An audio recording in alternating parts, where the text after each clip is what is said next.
Ahoy everybody, what's up? I am Aquilius Epic and welcome back to the final episode of the British-European relationship throughout history. I hope you're all ready for the most epic video you've ever seen, and I assume you've obviously seen all the other videos in this series. What? What do you mean you haven't seen the other two videos in this series? What? That's it? I'm gonna become proper British, mate! I'm gonna commit a knife crime!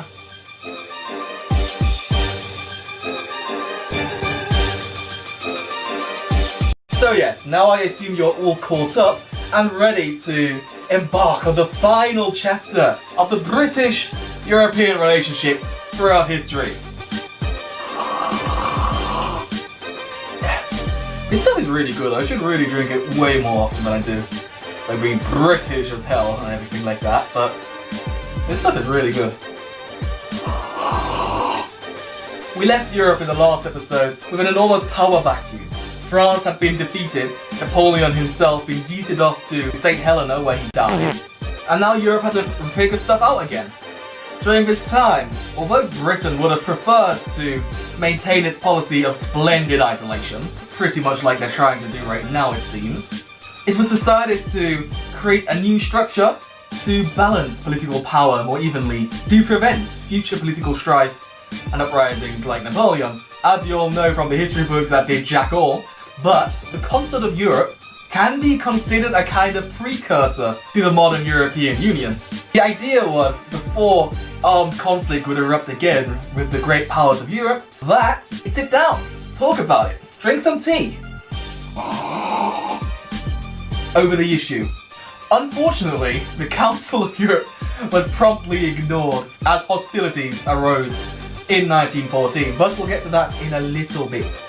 With the council itself being all as much as a figurehead of anything, and essentially irrelevant for this time, political alliances were still forged between the great European powers, with Britain forming a major alliance with France in 1904 and with Russia in 1907, thus forming the Triple Entente, which would be very relevant in World War I.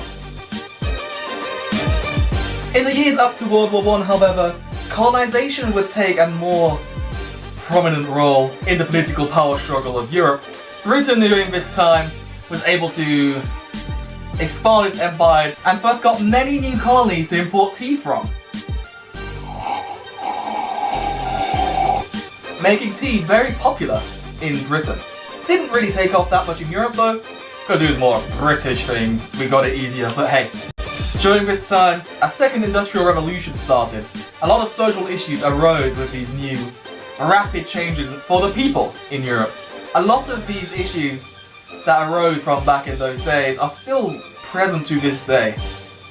But now, ladies and gents, this is where the fun begins. Not really the fun, this is where the Great War begins. We are now currently in the year 1914. Franz Ferdinand has got shot in the face by and all hell is breaking loose in Europe.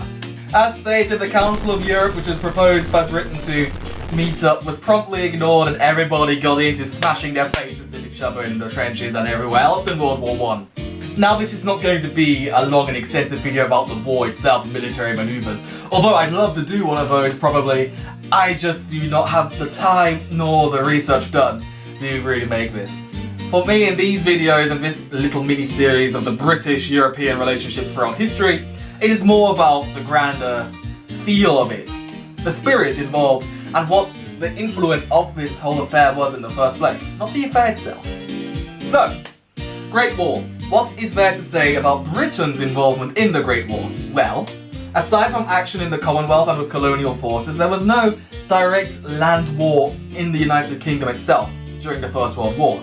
However, the British did send out an expeditionary force to France, where we was also stuck in the trenches. Although we did have no direct land war in Great Britain itself, we did however suffer casualties from German air raids, be them from giant airships or be they from early strategic bombers. Britain suffered a lot of casualties during the sea as well, also due to the first usage of German U-boats during World War I. Now there was one slight issue during this whole dilemma. Yes, it turned out the British royal family was actually bound to Germany, of all places, by blood. Now that obviously was not a good look, and it obviously does not have a good ring to it if you're a king from the house of Saxe-Coburg and Gotha, when it is literally Gotha bombers blasting your house away and old Uncle Jeremy. You don't want Uncle Jeremy to get blasted away by some crouch bombers now, do you? What you should blast away, by the way, is a subscribe button. Nah, I love my shameless tie-ins. That is why George V, at the beginning of World War I, decided to change the name of the royal family in Britain from Saxe-Coburg and Gotha to Windsor, after his favourite estate in Britain. That was a smart move, as this definitely put a cultural split between the royal family and the British population at the beginning. However, now they could feel more British than ever. I must drink more tea for that.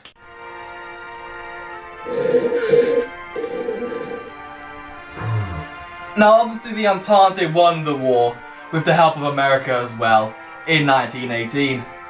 British expeditionary forces were sent to France and have fought alongside the French and the Americans in the trenches, and sparked some major advancements in military tactics as well during this time, introducing the first combat-ready tanks at the Battle of the Somme, and establishing the first independent air force in 1918. After the war, Germany was sanctioned by the victorious powers and had to sign the Treaty of Versailles.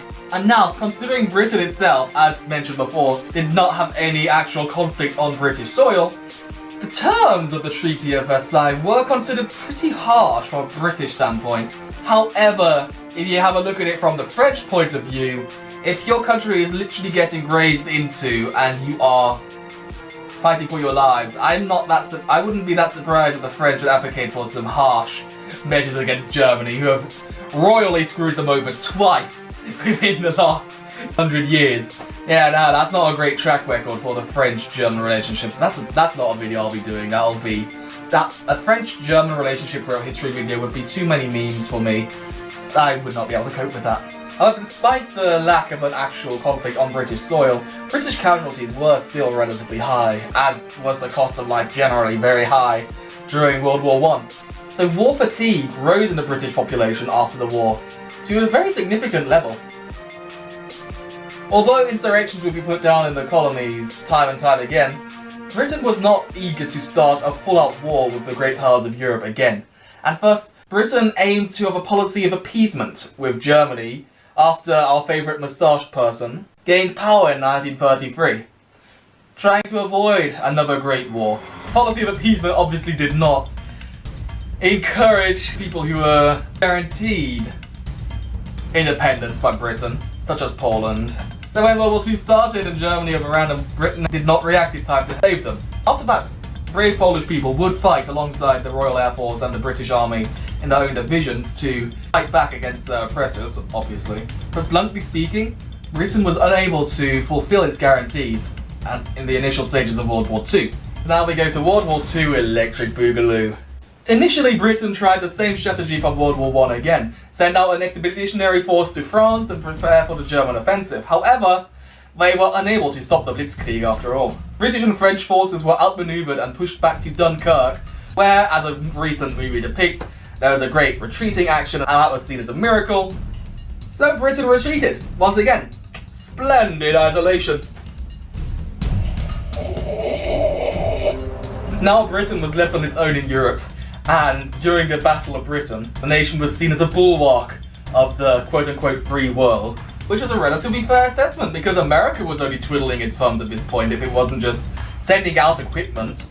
It would obviously just need some Japanese kick up the butt to get America involved, and then Hitler's declaration of war on the USA in 1941 as well, to get America actually involved in a land war, and thus Britain itself would also act as the staging ground for D-Day, the eventual reconquest of Europe by the Allied powers. Aside from that, there is an old saying that World War II was won by American industry, Russian blood and British brawn, with British brawn representing advancements in technology, trailblazing paths in radar installations and aircraft radar as it is as well. Or need I mention Alan Turing's advancements in computer technology, being able to crack the Enigma code itself.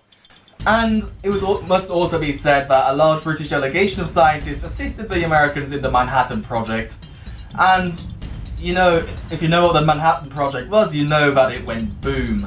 As the bulwark of Europe, Britain would also take in exiled governments such as the mentioned governments of Poland or the exiled government of France after their defeat by the Germans and the division of the northern occupied France and the southern Vichy France.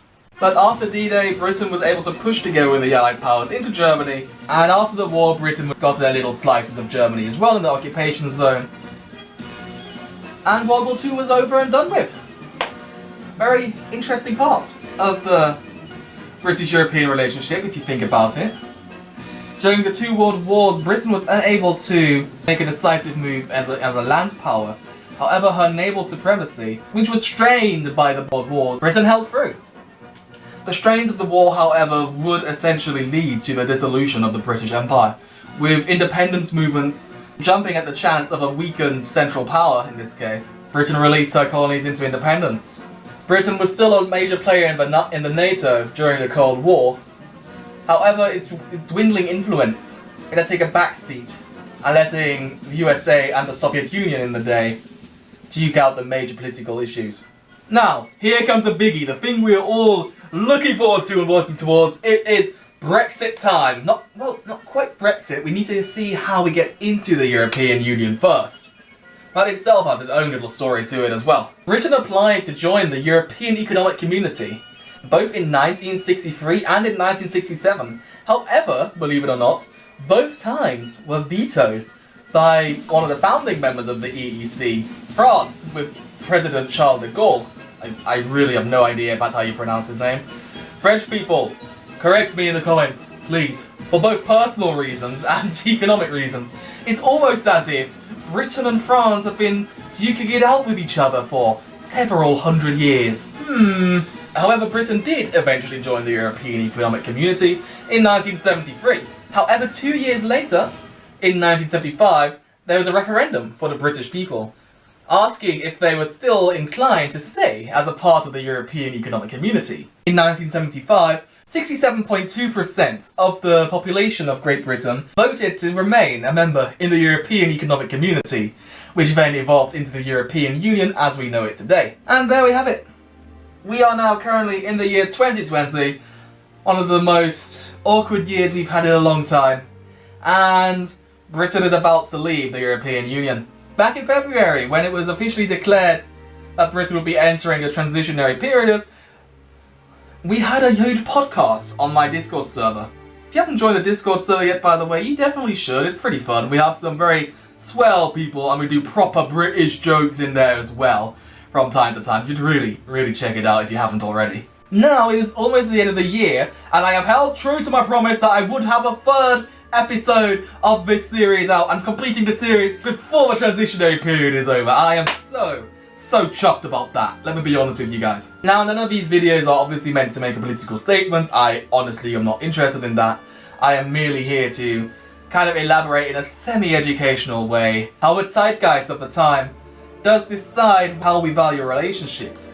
With England going on from a major medieval power to today to its, we could almost call it an identity crisis if you ask me. Because what is British? Proper British.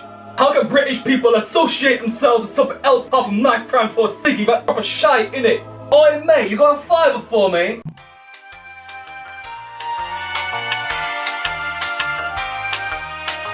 Sodding mess my nation has become over the years. Which is why I'm happy to have 2 citizenships now, because I can associate with the best of both British and German heritage, yeah. But, yeah. With this more uplifting ending to the long-awaited finale of this trilogy of epic proportions, I would like to thank you all so much for checking this out. For a long time coming, I know the audio quality is still not great. The upgrades have been taking a bit longer than expected, but as long as I churn out entertaining content, or semi-entertaining content, or heck, anything you can just read about in the comments, or, you know, just call me a twat or something, I don't know. I'm good. I hope you're all good as well. You should really go check out the content of the end cards as well. And if you haven't yet, please check out the other videos on the channel. May as well like and subscribe while you're here as well, so you are able to stay up. Because that is how I will see ya.